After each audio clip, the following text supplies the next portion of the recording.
Thank you, Mr. Chair. On September 12, 2024 and September 27, 2024, I was invited to serve as a resource speaker during the recent legislative inquiry conducted by the Joint Committee on Dangerous Drug, Public Order and Safety, Human Rights and Public Accounts of the Honorable House of Representatives regarding the investigation into the war on drugs of the previous administration. During these hearings, I was asked several questions concerning my knowledge or involvement in the deaths of 3 Chinese inmates of the Davao Penal Colony. Medrado Leoncio, shoutout. And the death of General Wesley Marayuga, all focusing on the alleged extrajudicial killings of the aforementioned individuals. I was also questioned about my relationship with the former president, as well as my career as a police officer and my tenure as the general manager of the Philippines. Okay, wait lang. Shoutout muna tayo kay Kainan sa Navarro. Magandang hapon po. Alberto Realista. Sino, BPM kudahan mo si Willie Boy. So ituloy muna tayo. Chief State's Office. Throughout the hearings, I answered questions from the committee based on my personal knowledge. However, I did so with great apprehension as I recognized that my statements on national television could significantly endanger my life, the safety of my family, and others very close to me.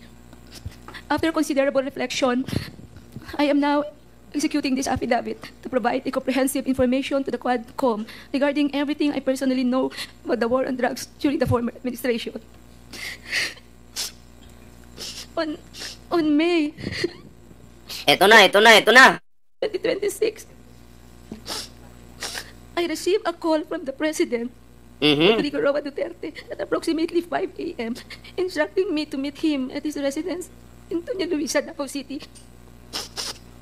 I was already acquainted with the mayor, having served as the station commander in one of the police stations in Davao City during his tenure.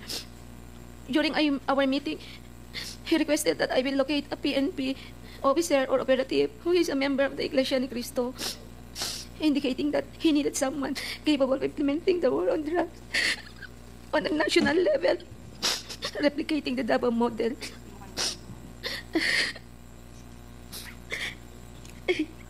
The Davao model referred to the system involving payment and reward. The Davao model involves 3 levels of payment of reward. Hindi naman manganganib yung buhay nito kasi bibigyan naman to ng protection. Diba? Kaya chill ka lang, chill. Yan yung problema no? Gagawa-gawa kayo ng kalukuhan tapos may kasabihan nga talaga nasa huli nga yung pagsisisi. Kung hindi man pagsisisi, ewan ko kung ano yung nasa huli.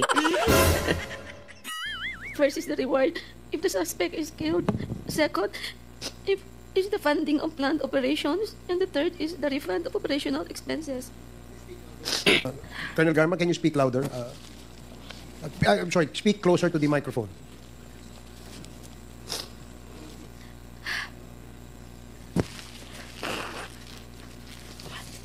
Uso pa naman sipon ngayon, pareho tayo may sipon. Initially, I informed the President that I was unaware of any individual with those qualifications, as I had not been assigned outside of Davao City or had served in the national capacity within the PNP. However, I recalled my upperclassman Edilberto Leonardo, who was heading the Criminal Investigation Detection Group and was also a member of the Iglesia ni Cristo. I mentioned his name to the President. On the same day, a certain individual named Muking contacted me to request for the phone number of Leonardo's contact details, which I promptly provided. A week later, I learned from Arthur Narsolis via phone call that Sir Leonardo had been summoned Gina English, shoutout. and was instructed to proceed to the Royal Mandaya Hotel in Davao for a meeting. Leonardo informed me later that he stayed at the hotel for almost 3 days, during which the President directed him to organize, according to Sir Leonardo, a task force which he understood as PAOK-TF. When Leonardo relayed this information, urged me to join the task force, I declined first, citing my lack of experience in handling said operations. Leonardo subsequently informed me that he had prepared a proposal routed to Bongo, outlining the task force. Maganda yung sinabi ni Ma'am Nina Janda. Iiyak mo na lang yan, Garma. Lilipas din yan.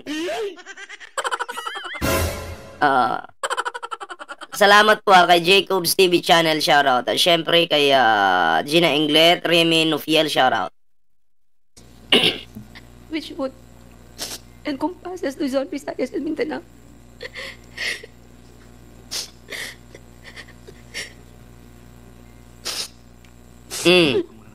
Tuloy, tuloy, tuloy.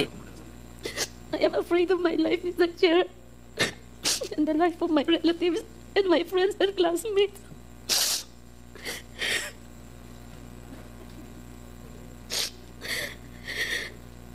Teka. Di ba ito si Garma ay parang ano daw ni Digong to, parang babae. Ngayon, kung may nakaraan naman kayo, may samahan kayo, bakit matatakot ka? Di ba?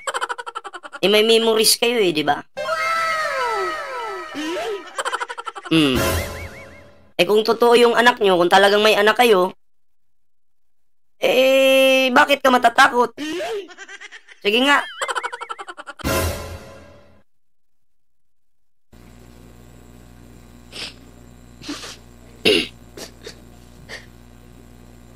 Leonardo subsequently informed me that he had prepared a proposal routed to Bongo confirming the task force operation which would encompass Luzon, Visayas, Mindanao. He also inquired if he and his classmates could have a courtesy call with the president through Bongo for a photo opportunity. Nako, Bongo. Tuloy muna tayo. Ito si Bongo talaga, alam nyo, kaya tahimik yan. Kasi, siguro may tinatago. Kasi ang tao kasi, pag nag-ingay ka ng nag-ingay at marami kang nasagasaan ngayon, lahat ng baho mo o mga sikreto, ilalabas ng kalaban mo. Kaya pansin nyo si Bongo, tahimik lang. Tahimik lang siya sa umpisa. Ano yung kanta? Norma Lazaro, shoutout po Considering this, I thought it prudent to invite also my classmates to join the courtesy call. So in the presence of Colonel Bacay, Villela, Grijaldo, Tuzon, and Dueñas, the member of class 97 and 96 were accommodated in separate rooms at the DPWH office in Panacan, Davao City. The president did not enter our room, and I was unaware if he visited the room of class 96. After the courtesy call, Leonardo informed me that the structure of the mentioned task force would undergo changes. In June of 2016, Leonardo has transferred from Manila to assume the position of the chief of the CIDG Region 11. During the initial 3 months of the assignment, I facilitated all meetings between Leonardo and Bongo at Leonardo's request. Subsequently, they established direct communication.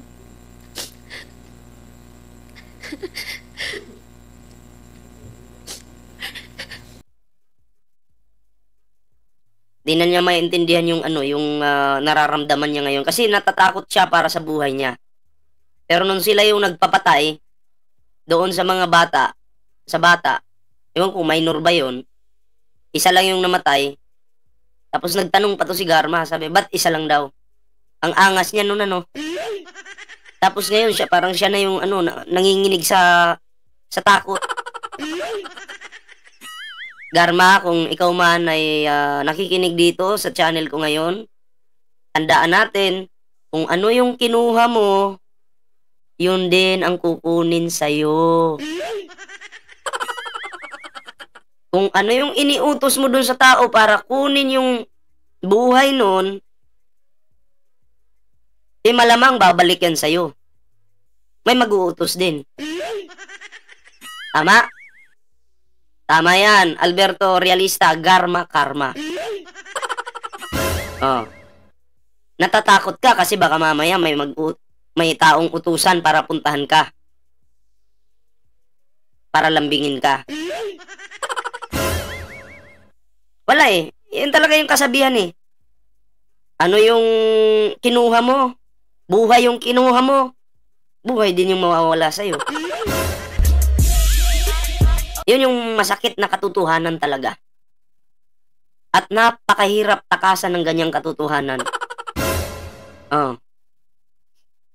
Leonardo informed me that he had recalled several trusted personnel, Oscar, shoutout namely Lester, Romel Bactat, Rodel Servo, Palma, Peter Parungo to serve as operative for the task force. Notably, Mactat, Sherbo, and Palma were, for now, discharged from the police service.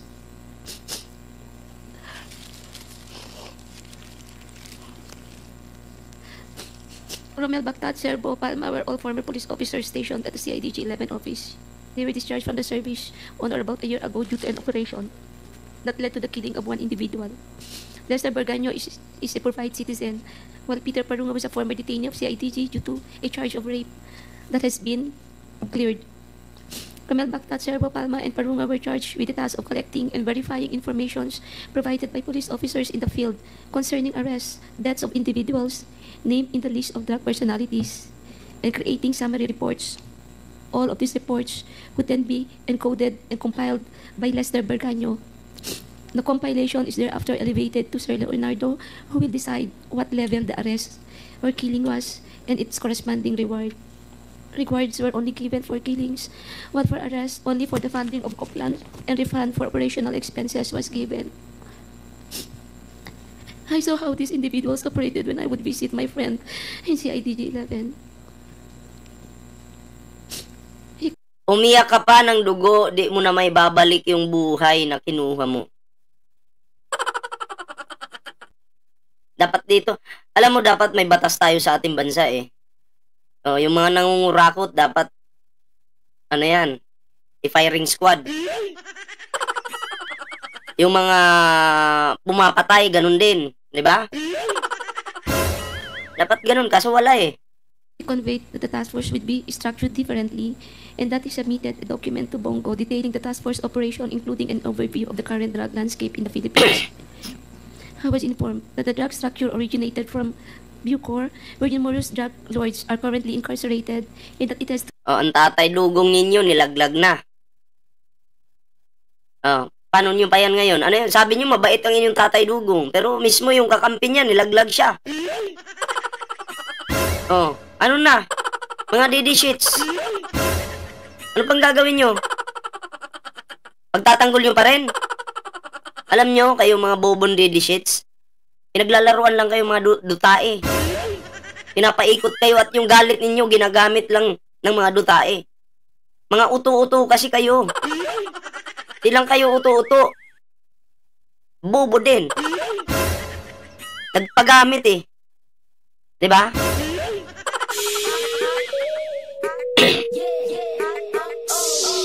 Okay, salamat sa patamsak dyan ha, Nikki Gibara, maraming salamat po. So yun, good luck sa'yo Garma. Hindi pa yan yung tunay na karma ha, hindi pa yan. Hindi pa yan. Unti-unti yan, pahirap ng pahirap yan. Diba? At kayo mga DD shits kayo, simulan nyo ng umiyak. Umiyak na kayo. Diba? Alam nyo kung bakit? Tingnan nyo bumabaliktad na yung mga kakampi ni Dugong. Bitay dapat hatol. Yes, tama. Dapat bitay talaga. Bigyan natin ng jacket. Ayan. Hindi po ako si Willie Rebillami ha. Pakaisipin nyo ako si Willie. Ano na yan? Sabi nyo mabait ang iyong tatay. Siya yung nagpaunlad ng bansang ito. Mukhang baliktad Baliktad. Hindi yun yung totoo. Diba? Hindi yun yung totoo. Yung pala, siya yung nagpahirap sa bansang ito. Akalain nyo, pati face mask, face shields, pinagkakitaan.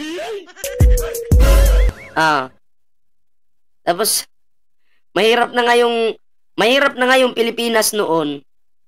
Ito pa yung matindi. Mahirap na nga yung Pilipinas, may COVID tayo noon.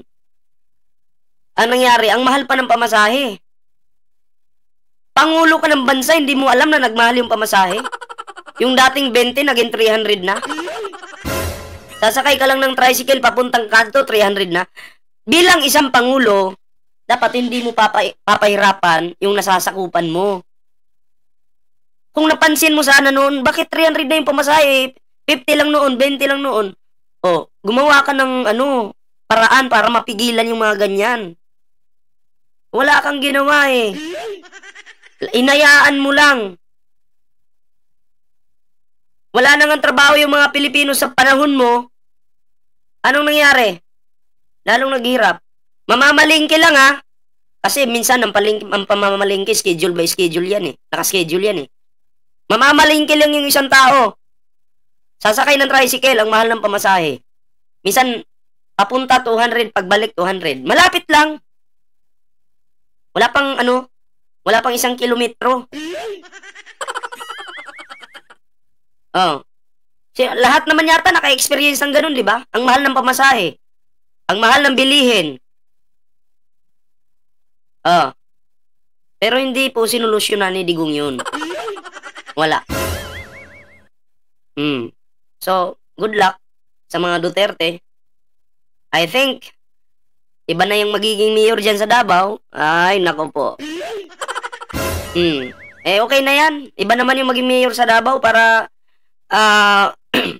masolusyon na naman yung baha dyan.